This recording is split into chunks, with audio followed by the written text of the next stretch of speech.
کیونکہ اس تاریخ کو شہنشاہ اصفیاء، امام الاولیاء، منبع جود و سخا،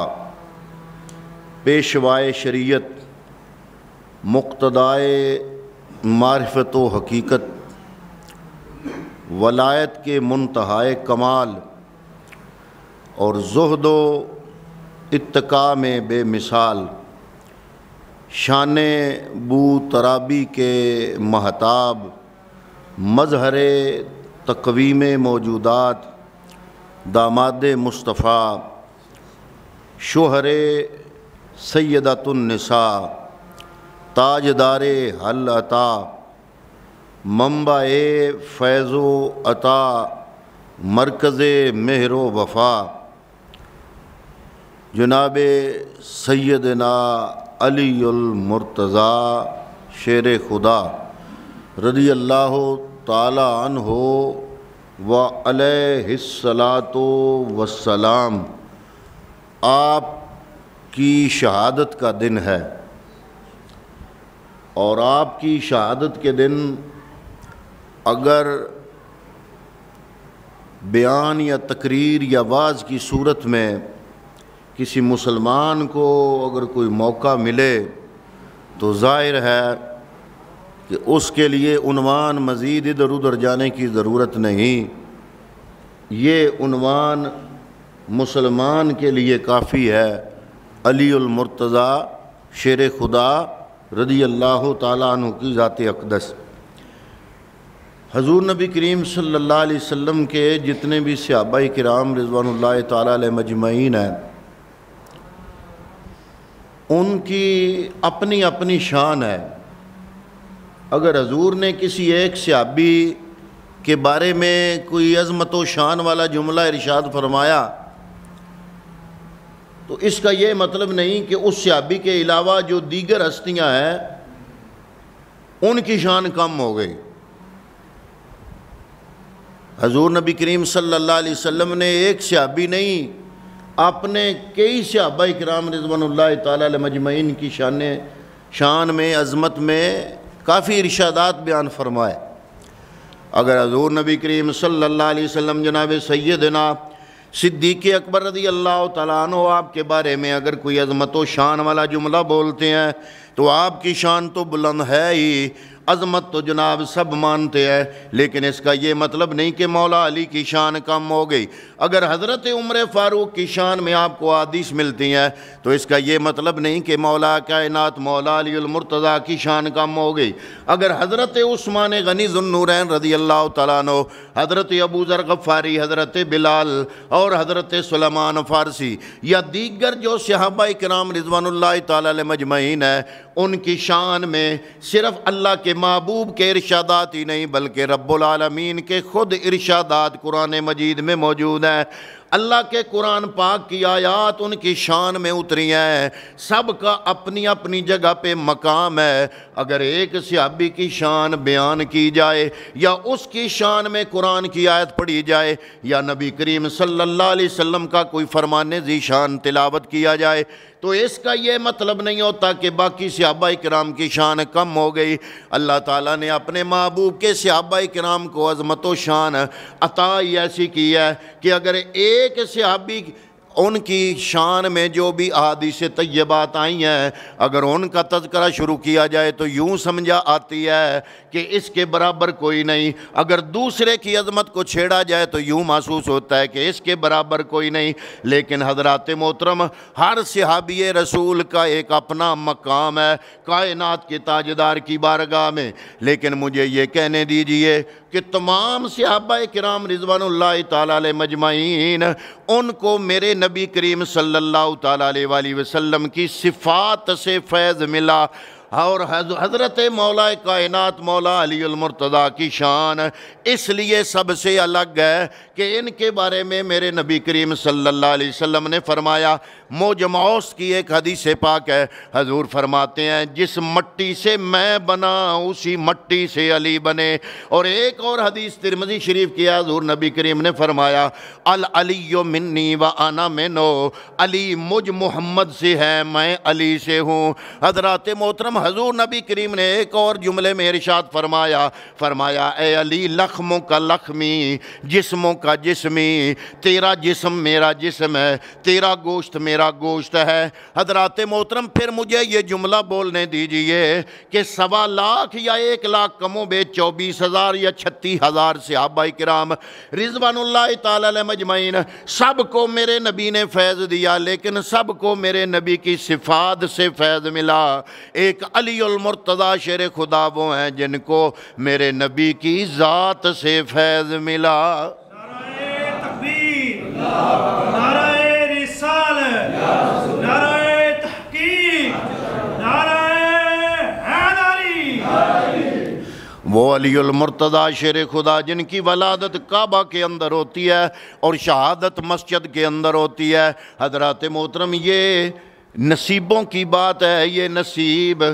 مولا کائنات مولا علی المرتضیٰ شیر خدا، آپ ابھی اپنی ماں کے بطن مبارک میں موجود ہیں۔ آپ فرماتی ہیں کہ میں حاضری کے لیے کعبے کے پاس گئی، مجھے درد محسوس ہوا، تکلیف محسوس ہوئی، میں بڑی پریشان ہوئی کہ یہاں پر تو قریب کوئی عمارت بھی نہیں ہے، اور مجھے محسوس ہو رہا ہے کہ مجھے یہ کیفیت درد ذیل شروع ہو چکا ہے، مجھے یہ کیفیت ہو رہی ہے، اب میں کہاں جاؤں؟ بچے کے پیدا ہونے کا وقت آ گیا ہے۔ عاطف غیب سے آواز آئی، اتنے میں کعبے کی دیوار پھٹ گئی اور آواز آئی کہ آنے والا اللہ کے گھر میں آئے گا، اور وہ آنے والا کوئی عام نہیں، وہ علی المرتضیٰ ہے۔ اے فاطمہ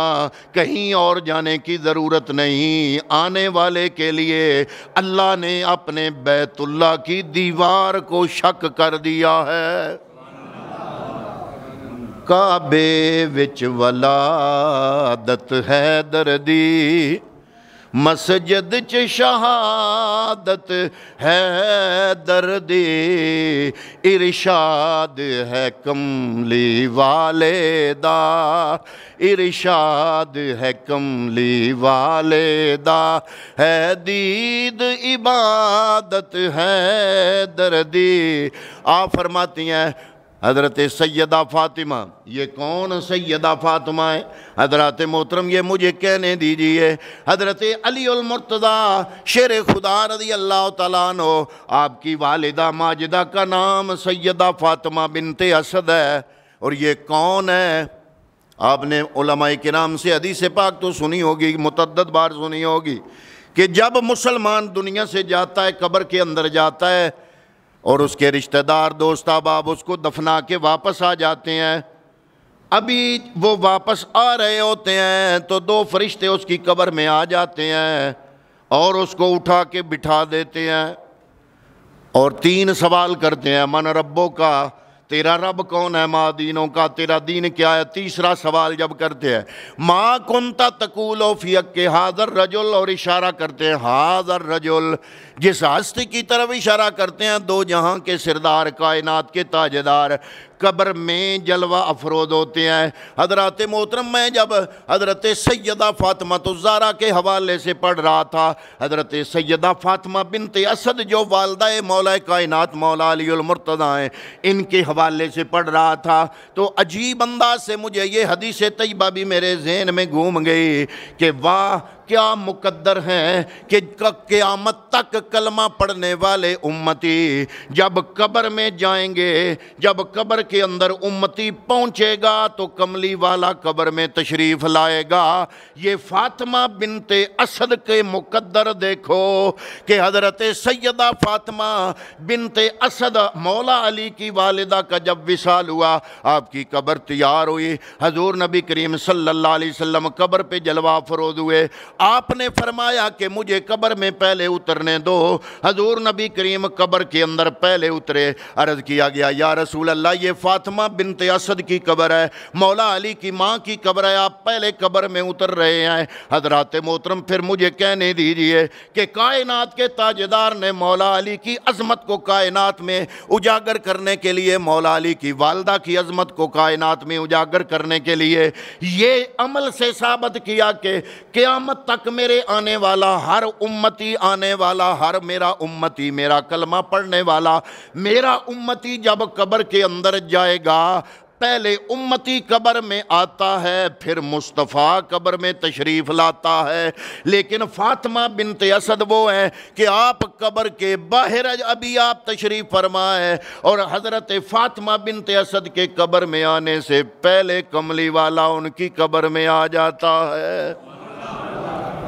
یہ شان ہے حضرت سیدہ فاطمہ بنت اسد کی۔ اور حضور نبی کریم صلی اللہ تعالیٰ علیہ وآلہ وسلم صرف لیٹے نہیں، آپ قبر کے اندر لیٹے۔ عرض کیا گیا یا رسول اللہ یہ فاطمہ بنت اسد کی قبر ہے، آپ کی نہیں۔ آپ نے فرمایا میں اس لیے قبر میں لیٹا ہوں کہ قبر کے مٹی کے ذرے میں محمد کے جسم سے مس کر جائیں، اور جب یہ میرا جسم اس قبر سے چھوئے گا تو جو چیز میرے جسم سے چھو جاتی ہے اس پہ جہنم کی آگ حرام ہو جاتی ہے۔ یہ میں نسبت دے رہا ہوں مولا علی کی ماں کے لیے، یہ عقیدہ بھی مصطفیٰ کریم صلی اللہ تعالیٰ علیہ وآلہ وسلم نے دیا۔ حضرات محترم بڑی حیران کن بات ہے، صحابہ کا بڑا نام لینے والے، صحابہ کے نام پہ بڑی تنظیمیں بنانے والے، باقی صحابہ تو بڑا کرتے ہیں، لیکن اس واقعے سے انہوں نے عقیدہ بنانے کی کوشش نہیں کی۔ پتہ چلا کہ کائنات کے تاجدار یہ اپنے عمل سے ثابت کر رہے ہیں کہ جس چیز کے ساتھ نسبت ہو، نسبت کا بھی رب کی بارگاہ میں لحاظ رکھا جاتا ہے۔ اور حضور نبی کریم صرف قبر میں لیٹے نہیں، پھر لیٹ کے دعا بھی فرمائی، اور دعا میں کیا جملہ ارشاد فرمایا؟ یا اللہ تجھے واسطہ 1.25 لاکھ انبیاء کا، اور یا اللہ تجھے واسطہ تیرے محبوب جناب محمد مصطفیٰ صلی اللہ علیہ وسلم کا۔ دعا کون کر رہا ہے؟ خود حضور۔ واسطہ کس کا دے رہے ہیں؟ اپنا۔ تو گویا اپنے عمل سے بتا رہے ہیں کہ اے کائنات والو، میں محمد مصطفیٰ کے عمل سے یہ چیز ثابت ہے کہ جب اللہ سے دعا کرنی ہو تو تمام انبیاء کا واسطہ یا اللہ کے نیک بندوں کا واسطہ یا میں محمد کا واسطہ دینا، یہ بدعت نہیں، یہ شرک نہیں، بلکہ محمد مصطفیٰ کی سنت ہے۔ تو حضور نبی کریم صلی اللہ تعالیٰ علیہ وآلہ وسلم نے مولا کائنات کے بارے میں فرمایا العلی منی وانا منو، میں علی سے ہوں، علی مجھ سے ہے، میں علی سے، علی مجھ سے، لخموں کا لخمی، اے علی تیرا جسم میرا جسم ہے، تیرا گوشت میرا گوشت ہے۔ اسی لیے پیر مہر علی بولے، انہوں نے فرمایا مہر علی ہے حب نبی، اور حب نبی ہے مہر علی، لخموں کا لخمی، جسموں کا جسمی، فرق نہیں ماں بین پیا۔ یعنی عام مثال بنی ہوئی ہے کہ کوئی دو بندے ان کا آپس میں بڑا پیار ہو، تو ایک محاورہ ہے کہ جناب فلاں بندے ان کا اتنا پیار ہے کہ یک جان دو کالب، یک جان دو کالب، یعنی کالب الگ الگ ہیں، ان کی جان ایک ہے، پیار اتنا ہے۔ لیکن یہاں پر کملی والے نے فرمایا کہ جس کی جتنی زیادہ کسی سے محبت ہو تم اس کے لیے مثال دیتے ہو، ضرب المثل بنائی ہے تم نے، محاورہ بنایا ہے تم نے کہ یک جان دو کالب، کے فلاں فلاں کا اتنا پیار ہے کہ ان کی جان ایک ہے لیکن کالب جدا جدا ہیں، جسم جدا جدا ہیں۔ یہاں پر کملی والے وضاحت فرما رہے ہیں کہ یہ اوروں کا پیار ہوگا جس میں جان ایک ہوتی ہے اور کالب الگ الگ ہوتے ہیں۔ حضور نے فرمایا علی کا مجھ سے پیار اور میرا علی سے پیار اتنا ہے کہ العلی منی وانا منہ، میری جان علی کی جان، علی کی جان میری جان، اور جان ہی صرف ایک نہیں بلکہ کالب دو نہیں، کالب بھی ایک ہی ہے، لخموں کا لخمی، جسموں کا جسمی۔ اے علی صرف میری جان تیری جان نہیں بلکہ میرا جسم بھی تیرا جسم ہے۔ تو حضرت علی المرتضیٰ شیر خدا رضی اللہ تعالیٰ عنہ، یہاں پر میں رضی اللہ جب کہتا ہوں، ہو سکتا ہے کسی ملنگ کے دماغ میں آئے کہ جناب تم سنی لوگ جتنی بھی تعریفیں کر لو، جب تم رضی اللہ کہتے ہو تو پتہ چل جاتا ہے کہ تمہیں بغض ہے۔ یہ میں نے کئی پوسٹیں نیٹ پر دیکھی ہیں کہ یہ سمجھتے ہیں کہ جس نے علی کو رضی اللہ کہہ دیا اس نے دشمنی کی۔ نہ حضرات محترم، یہ دونوں جملے دعا کے ہیں۔ رضی اللہ کا معنی ہے اللہ ان سے راضی ہوا، یا خبریہ جملہ ہو سکتا ہے یا دعائیہ جملہ ہو سکتا ہے۔ حضرات محترم، اللہ رب العالمین کی طرف سے یہ خبر دی جا سکتی ہے یا دعا کی جا سکتی ہے کہ اللہ ان سے راضی ہو اور وہ رب پہ راضی ہوں۔ اب بتاؤ کہ جب قرآن مجید میں یہ آیت آئی کہ والسابقون الاولون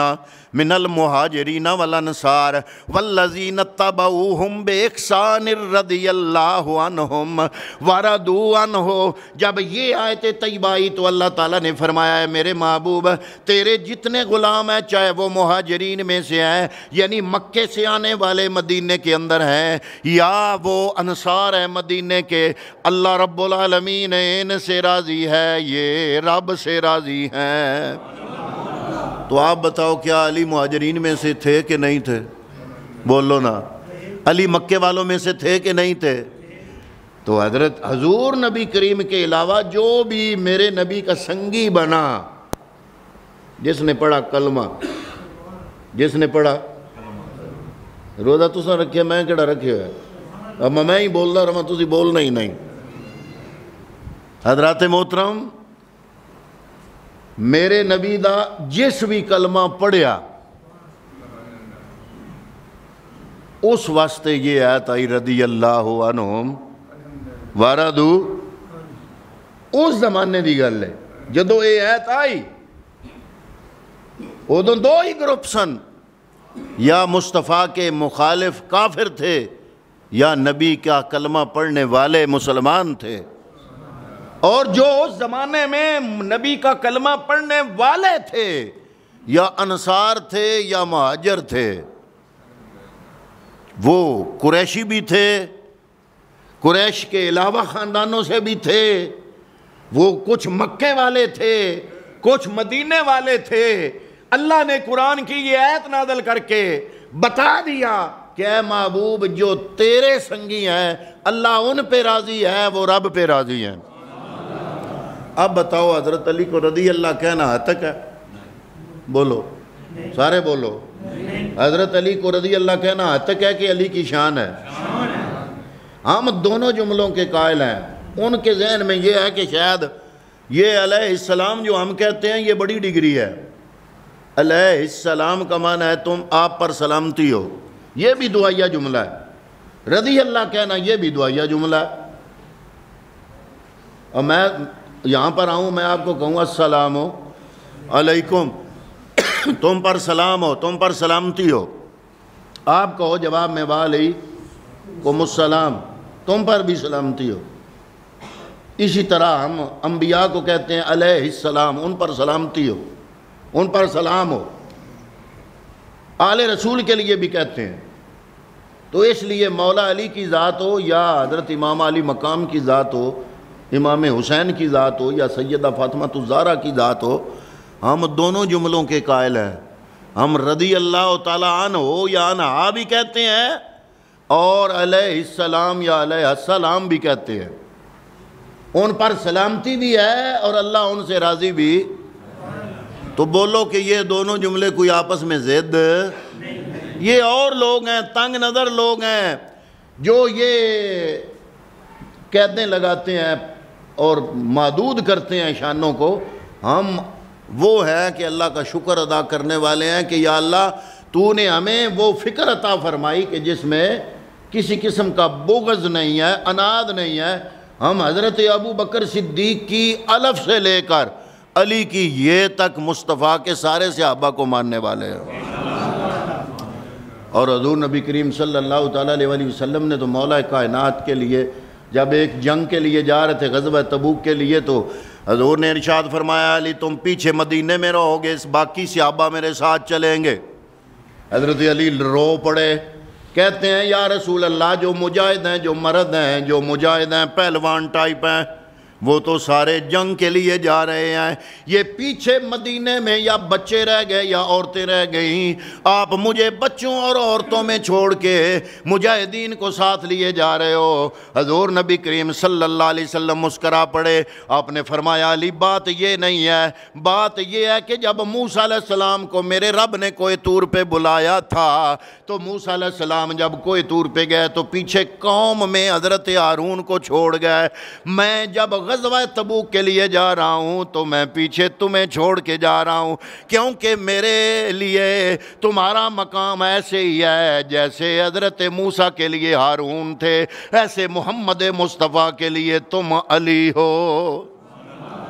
ایک دفعہ اپنے گھر میں حضرت سیدہ فاطمہ الزہرا سے جس طرح میاں بیوی کی بعض اوقات تلخی ہو جاتی ہے، تھوڑی بہت جب تلخی ہوئی تو آپ گھر سے ناراض ہو کے مسجد میں چلے گئے، اتنے میں حضور تلاش کرتے کرتے جب سیدہ فاطمہ الزہرا کے گھر آئے، پوچھا کہ علی کدھر ہیں، تو آپ نے سارا واقعہ سنایا کہ اس طرح وہ تھوڑی سی تلخی کھا کے وہ مسجد میں چلے گئے۔ جب مسجد میں آئے تو کیا ہوا، آپ نے دیکھا گرمی کا موسم ہے، حضرت علی نے قمیض اتارا ہوا ہے اور مسجد کے فرش پر، کچے فرش پر لیٹے ہوئے ہیں اور مسجد کی مٹی آپ کے جسم کے ساتھ لگی ہے۔ اتنے میں حضور نبی کریم جلوہ افروز ہوئے، آپ نے حضرت علی کو بلایا، حضرت علی اٹھے اور حضور اپنے دست مبارک، دست نبوت سے حضرت علی کے جسم سے مٹی جھاڑ رہے ہیں اور ساتھ ارشاد فرما رہے ہیں ابو تراب،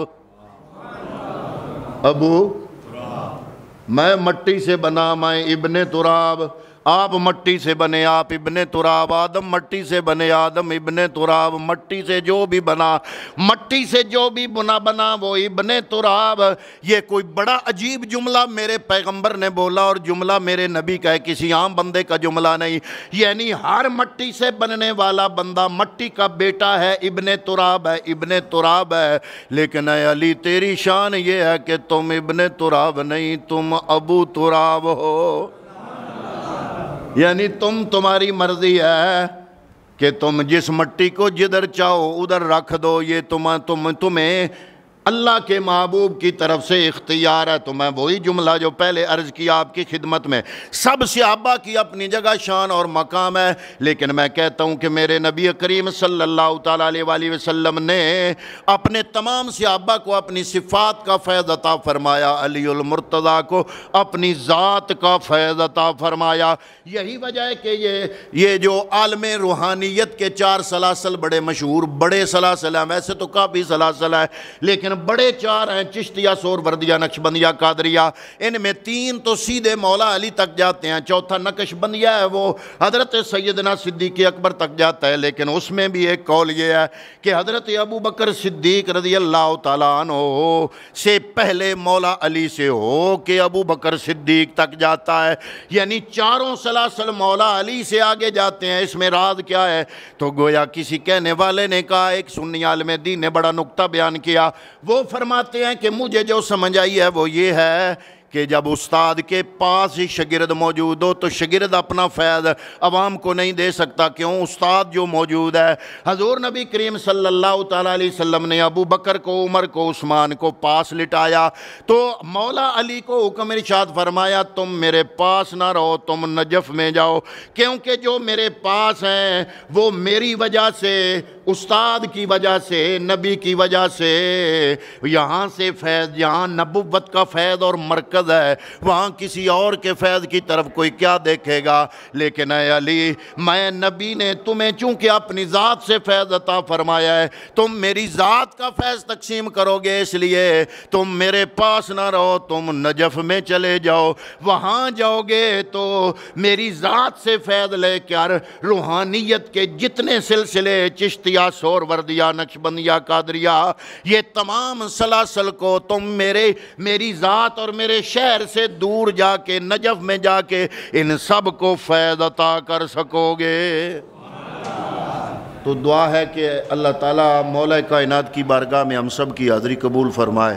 پیچھے وقت اتنا ہی ہے کہ تھوڑا بہت ختم ہوگا، دعا ہوگی اور اس کے بعد افطاری ہوگی۔ دعا کرتے ہیں کہ اللہ تعالیٰ مولا کائنات، مولا علی المرتضیٰ شیر خدا رضی اللہ تعالیٰ عنہ آپ کی ذات کا صدقہ، اسماء مبارک کا صدقہ اور اس قرآن مجید کا صدقہ، اپنے محبوب کا صدقہ، اللہ تعالیٰ اس مرحومہ کی بخشش فرمائے اور اس کا